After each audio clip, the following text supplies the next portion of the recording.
Well, shipping group Grindrod has posted a 10% fall in first half profits with the strong rand affecting its offshore margins. Joining me with more on the numbers is CEO Alan Olivier. Alan, thanks very much for coming in today.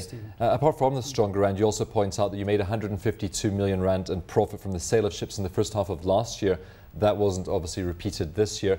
Stripping out the stronger rand, how has the group been looking operationally? I think it's been relatively good. Obviously, you've pointed out two of the major contributors to that lower profit in the first half. But generally, our earnings have been at a slightly higher level.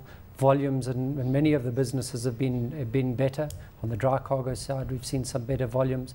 On our freight service side, we've seen some better volumes. But this has been hampered to an extent by industrial action that we saw in the first half of the year, some strike action we saw in the automotive business. Lack of rail wagons to supply cargoes to both our terminal facilities in Richards Bay and in Maputo.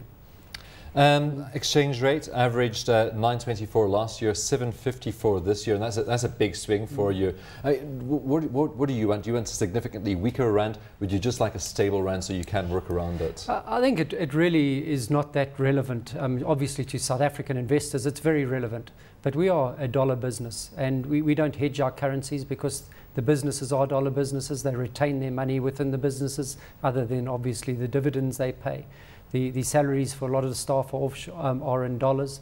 All the ships are dollar denominated. The financing's in dollars.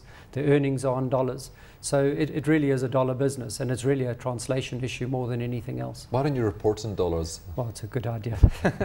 How much of your earnings do you get offshore? The vast majority of the earnings, all the shipping businesses is dollars and largely offshore. The trading business, some of it is offshore. The Cockett Marine business, which is the lion's share of our trading business, is offshore.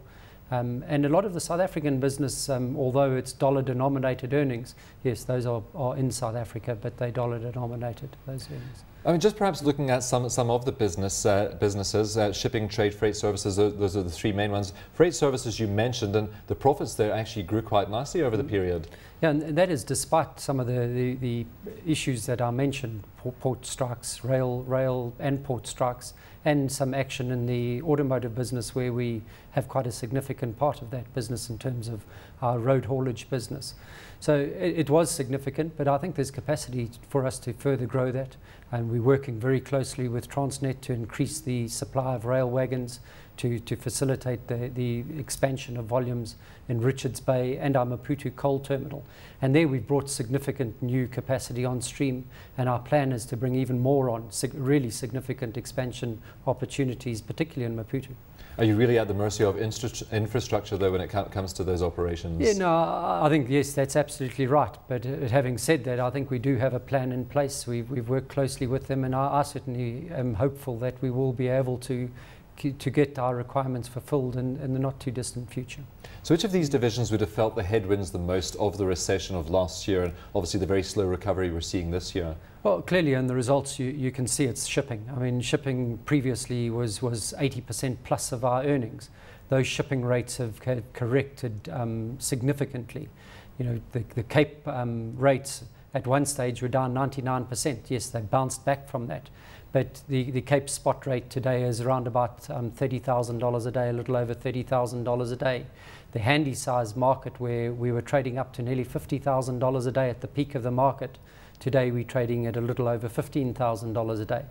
But to put that into perspective, $15,000 a day historically is a very, very good number in shipping. So we're very comfortable with the earnings we've got, particularly as we have a very low cost base. We acquired our ships at a very low point in the cycle. Early in the 2000s is when we contracted the majority of our ships.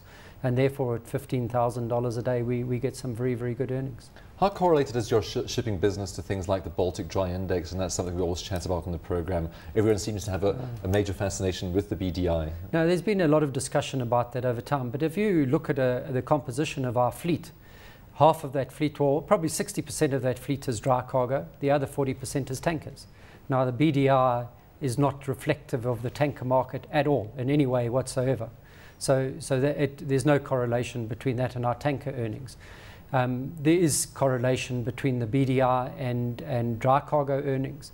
But we have an 83% contract base for the balance of this year, and a 40% plus contract base going into next year. So you don't see these fluctuations, that means? So we don't. But also the biggest driver in that BDI is the Cape sector. And we are 100% covered in the Cape sector. So that doesn't influence us. Where we have our exposure on the dry cargo side is in the handy sector.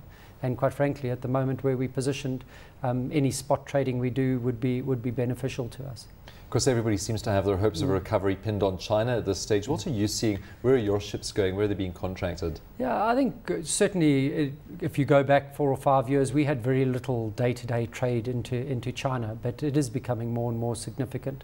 One of our core businesses, our parcel service out of South Africa, is trading more and more. Up to 40% of monthly volumes sometimes could be going into China. At times it's very little. But yes, it is significant and it is growing. But we're also seeing continued demand and more steady demand from traditional areas, from Europe, the Med, UK, also the States. So gradually those volumes have come back. And in some of those businesses we've seen some of the best volumes we've seen in those trades in recent years. Of course, there are concerns perhaps about China slowing down a little bit from the heady growth we saw in the first half of the year. US not really making much traction at this stage. Is this a concern for you? How do you see it playing out? Yeah, clearly, I mean, any slowdown is a concern, but where we see it is yes, there is some volatility. There are always going to be periods when we're going to see high demand and periods when people are going to, or shippers are going to pull out of the market and take a break or use their stockpiles. But our long-term view is that we are in a bit of a bull market in terms of resources, and the general trend in demand will be upwards. What sort of capacity are you adding at this stage? Not significant in terms of our fleet itself. We're currently at about 35 permanent ships in our fleet, and that'll only grow by 3 or 4 ships over the next couple of years. We are, as we've said, looking for opportunities. We did, on the market, acquire 2 ships during this period. One's already delivered, one will deliver in the second half of the year. It's really going to be some opportunistic buying at this stage, and making sure we keep ourselves well employed. I think in the dry cargo market, we expect some pressures in the market from the supply side in terms of the large ships, the Capes, where there is a big order book.